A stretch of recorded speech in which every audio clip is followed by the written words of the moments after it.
प्यारे बच्चों, good morning. मैं शेषनाथ वर्मा।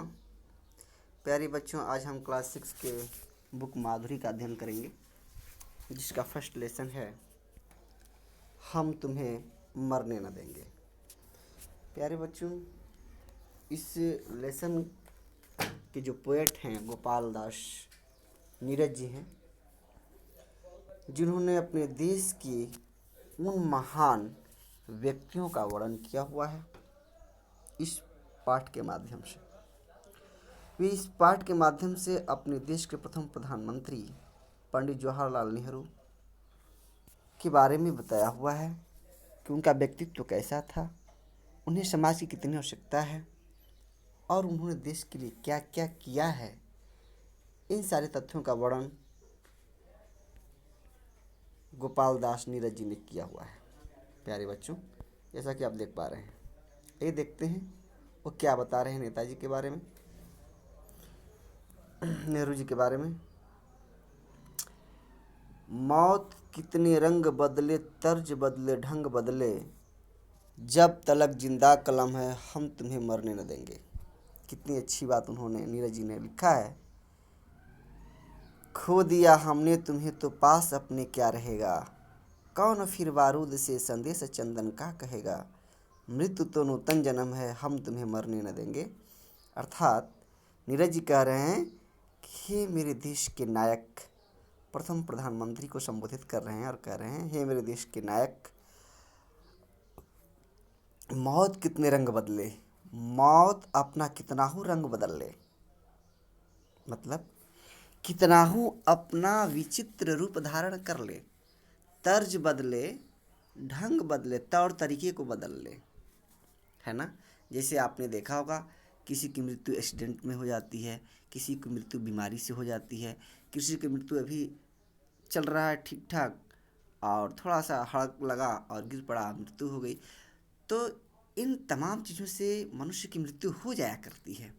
तो कवि कह रहा है कि इस तरीकों को, तौर तरीकों को, अनेक रूपों को धारण कितना हो मृत्यु क्यों न करे और आपको मारने की कोशिश करे, लेकिन जब तलक जिंदा कलम है हम तुम्हें मरने न देंगे। जब तक कवियों की कलम में ताकत है, शक्ति है, तब तक हे देश के महावीर, हे देश के नायक, हे देश के प्रथम प्रधानमंत्री नेहरू जी, हम आपको मरने नहीं देंगे। अर्थात हम अपनी कलम की ताकत से आपको समाज के अंदर जीवित रखेंगे।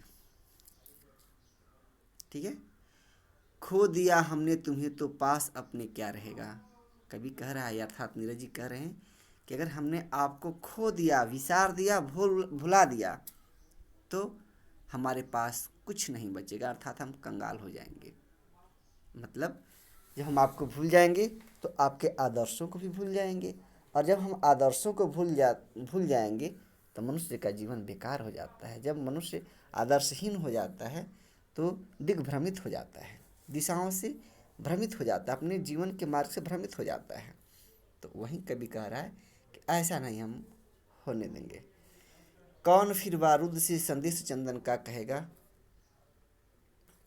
हे नायक, आपने जो संदेश, यानी फिरंगी अंग्रेज जो थे, वो हम भारतीयों को सताते थे, मारते थे, बम बारूद का प्रयोग करते थे।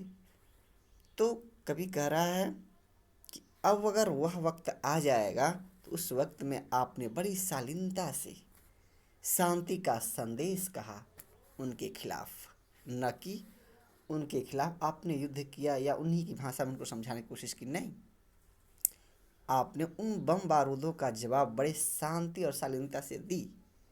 अगर हम आपको विचार देंगे तो यह संदेश देने का जो गुण है हम कहाँ से हासिल करेंगे, कहाँ से सीख पाएंगे। आए कवि कह रहा है, मृत्यु तो नूतन जन्म है हम तुम्हें मरने न देंगे। हम जानते हैं, मनुष्य जानता है कि आया है सो जाएगा, जिसकी जन्म हुआ है उसकी मृत्यु अवश्य होगी। कवि भी जान रहा है, कवि कह रहा है कि मृत्यु, मनुष्य की आत्मा जब शरीर छोड़ती है तो एक नई शरीर धारण कर लेती है। तो जब छोड़ती है तो उसे मृत्यु कहते हैं, नई शरीर धारण करती है तो उसे हम जन्म कहते हैं। तो कवि कह रहा है कि हम जानते हैं कि मृत्यु तो नूतन जन्म है, हम जानते हैं कि मृत्यु होती है तो एक पुनर्जन्म भी इस आत्मा का उस व्यक्ति का होता है। परंतु हम तुम्हें मरने न देंगे, लेकिन हम आपको मरने नहीं देंगे, अर्थात इस शरीर का परित्याग करने नहीं देंगे, मौत को आपसे इस शरीर को छीनने नहीं देंगे। क्यों? क्योंकि आपने इस शरीर में रहकर हमें शांति का संदेश दिया, कठोरता पर मधुरता का वार आपने सिखाया और उस मधुरता के वार से कठोरता को जड़ से ही खत्म कर दिया। यह गुण आपने हमें सिखाया है, इसलिए हे देश के परमवीर, हम आपको मरने नहीं देंगे। इस प्रकार से कवि जो है उनके इस शांति के संदेश को जन जन तक पहुंचाया है कि हमें कठोरता